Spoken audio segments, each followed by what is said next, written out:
यह लूसेंट की objective book है जिसमें हम प्राचीन भारत का इतिहास देखेंगे। प्राचीन भारत के इतिहास में वैदिक संस्कृति को देखेंगे जो 1500 ईसा पूर्व से 600 ईसा पूर्व तक थी। प्रश्न नंबर पहला है, पूर्व वैदिक या ऋग वैदिक संस्कृति का काल किसे माना जाता है? पूर्व वैदिक या ऋग वैदिक संस्कृति का काल किसे माना जाता है? 1500 ईसा पूर्व से 1000 ईसा पूर्व के काल को ऋग वैदिक या पूर्व वैदिक संस्कृति का काल माना जाता है। वैदिक काल का विभाजन दो भागों में है, ऋग वैदिक काल और उत्तर वैदिक काल। ऋग वैदिक काल 1500 ईसा पूर्व से 1000 ईसा पूर्व है और उत्तर वैदिक काल 1000 ईसा पूर्व से 600 ईसा पूर्व तक माना जाता है। उत्तर वैदिक संस्कृति का काल किसे माना जाता है? उत्तर वैदिक संस्कृति का काल किसे माना जाता है? 1000 ईसा पूर्व से 600 ईसा पूर्व तक को उत्तर वैदिक संस्कृति का काल माना जाता है। वैदिक काल का विभाजन दो भागों में, ऋग वैदिक काल, उत्तर वैदिक काल। ऋग वैदिक काल है 1500 ईसा पूर्व से 1000 ईसा पूर्व और उत्तर वैदिक काल है 1000 ईसा पूर्व से 600 ईसा पूर्व। अगला प्रश्न है, आर्य शब्द का शाब्दिक अर्थ है। आर्य शब्द का शाब्दिक अर्थ क्या है? श्रेष्ठ या कुलीन? आर्य शब्द का शाब्दिक अर्थ है श्रेष्ठ या कुलीन। आर्य शब्द अर्ध धातु से बना है जिसका अर्थ है जो संस्कार द्वारा श्रेष्ठता स्थापित कर लिया हो। मैक्स मूलर ने आर्यों का भारत आना मध्य एशिया से माना है। मैक्स मूलर ने आर्यों का भारत आना मध्य एशिया से माना है। आर्यों द्वारा निर्मित सभ्यता वैदिक सभ्यता कहलाई। आर्यों की भाषा संस्कृत थी। आर्यों का समाज पितृ प्रधान था। अगला प्रश्न है, प्रारंभिक आर्यों के बारे में निम्न कथनों में से कौन सा सही है? वे संस्कृत बोलते थे, वे घुड़सवारी किया करते थे, वे कई झुंडों में भारत पहुंचे। यह बात सही है। उसके बाद वे मुख्यतः नगरों में निवास करते थे। यह बात गलत है। वह ग्रामीण क्षेत्रों में निवास करते थे। आर्यों द्वारा विकसित सभ्यता ग्रामीण सभ्यता थी। आर्यों की भाषा संस्कृत थी। आर्यों के प्रशासनिक इकाई आरोही क्रम से इन 5 भागों में बटा था: कुलग्राम, विस, जन और राष्ट्र। ग्राम का मुखिया ग्रामणी कहलाता था।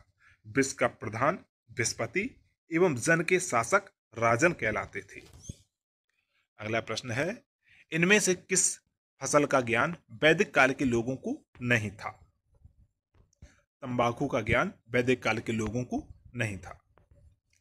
परवर्ती वैदिक साहित्यों में अनाजों जैसे गोधूम, गेहूं, व्रीहि, चावल आदि की चर्चा की गई है। अगला प्रश्न है, उत्तर वैदिक काल के वेद विरोधी और ब्राह्मण विरोधी धार्मिक अध्यापकों को किस नाम से जाना जाता है? श्रमण। आंसर आपका हो जाएगा श्रमण। अगला प्रश्न है, वैदिक गणित का महत्वपूर्ण अंग है। वैदिक गणित का महत्वपूर्ण अंग क्या है? शुल्ब सूत्र। व्याख्या है आपकी, शुल्ब सूत्र या शुल्ब सूत्र संस्कृत के सूत्र ग्रंथ हैं जो स्रोत कर्मों से संबंधित है। अपने नाम के अनुसार शुल्ब सूत्रों में यज्ञ वेदियों को नापना, उनके लिए स्थान का चुनना तथा उनके निर्माण आदि विषयों का विस्तृत वर्णन है। ये भारतीय ज्यामिति के प्राचीनतम ग्रंथ हैं। अगला प्रश्न है आपका, किस वेद में प्राचीन वैदिक युग की संस्कृति के बारे में सूचना दी गई है? किस वेद में प्राचीन वैदिक युग की संस्कृति के बारे में सूचना दी गई है? किस वेद में दी गई है? ऋग्वेद में। ऋग्वेद को इतिहासकार हिंद यूरोपियन भाषा परिवार की अभी तक उपलब्ध पहली रचनाओं में एक मानते हैं। किसको? ऋग्वेद को। यह संसार के उन सर्वप्रथम ग्रंथों में से एक है जिसकी किसी रूप से मान्यता आज तक समाज में बनी हुई है। यह एक प्रमुख हिंदू ग्रंथ, हिंदू धर्म ग्रंथ है।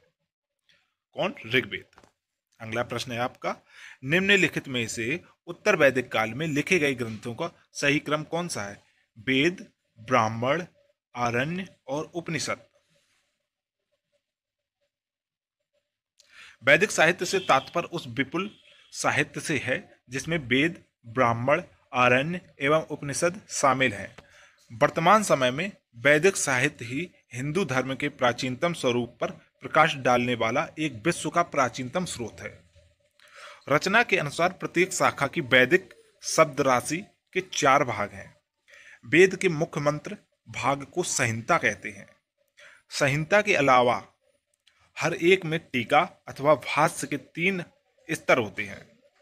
कुल मिलाकर ये हैं: संहिता मंत्र भाग, ब्राह्मण ग्रंथ गद्य में कर्मकांड की विवेचना, आरण्यक कर्मकांड के पीछे के उद्देश्य की विवेचना, उपनिषद परमेश्वर, परमात्मा ब्रह्म और आत्मा के स्वभाव और संबंध का बहुत ही दार्शनिक और ज्ञानपूर्ण वर्णन उपनिषद को यह बोलते हैं। अगला प्रश्न है, वेदों की संख्या कितनी है? वेदों की संख्या 4 है। कौन कौन से? वेद के विभाग 4 हैं: ऋग्वेद, यजुर्वेद, सामवेद और अथर्ववेद। ऋग मतलब स्थिति, यजु मतलब रूपांतरण, साम मतलब गतिशील और अथर्व मतलब जड़। ऋग को धर्म, यजु को मोक्ष, साम को काम और अथर्व को अर्थ भी कहा जाता है। इन्हीं के आधार पर धर्मशास्त्र, अर्थशास्त्र, कामशास्त्र और मोक्ष शास्त्र की रचना हुई है।